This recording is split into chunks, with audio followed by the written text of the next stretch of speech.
Hello and welcome. I just wanted to take a few minutes and show you some of the things that I've had some students create. I had an email from another teacher who had asked, how do I incorporate the Declaration of Independence with the writing assignments and combine really social studies and language arts curriculum together? So one of the things I have done in the past is I had students create a book with no staples. I just posted a video about this, so make sure to check that out. It's on YouTube as well as on the Facebook page, and so check it out there. It explains step by step how to create the book. It's a lot of fun, and it's one of the most fun, well, not one of the most fun because they're all really pretty fun, foldables that the kids learn how to make in my class.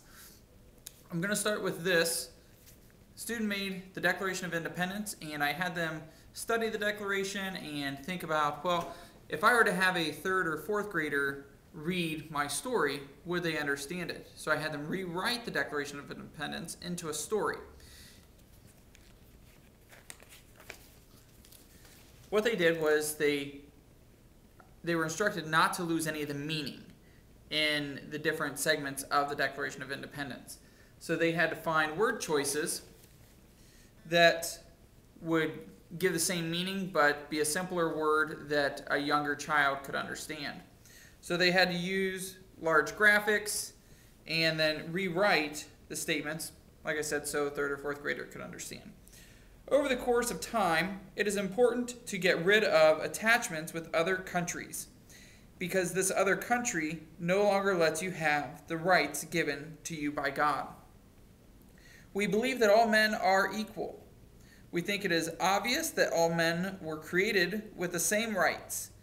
These rights include the right of life, freedom, and to do what makes you happy. So they go through the entire document, listing all the wrongs of King George III.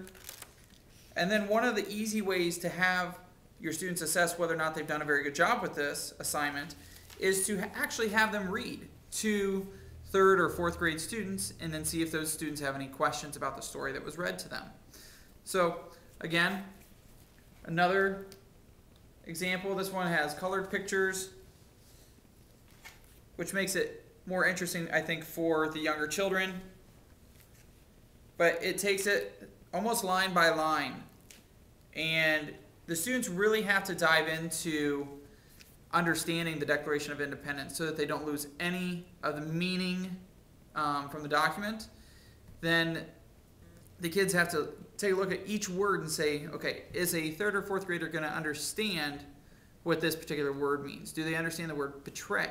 Because if I'm changing it and I want to use the word betray, is a third or fourth grader going to understand what that means? Or do I need to find a different word? So it gets some good dictionary and thesaurus skills going, some great writing skills, so they can try to create a story of some sort. And then it's a really nice, heavy-duty product that the kids can keep, and they have a lot of fun doing it.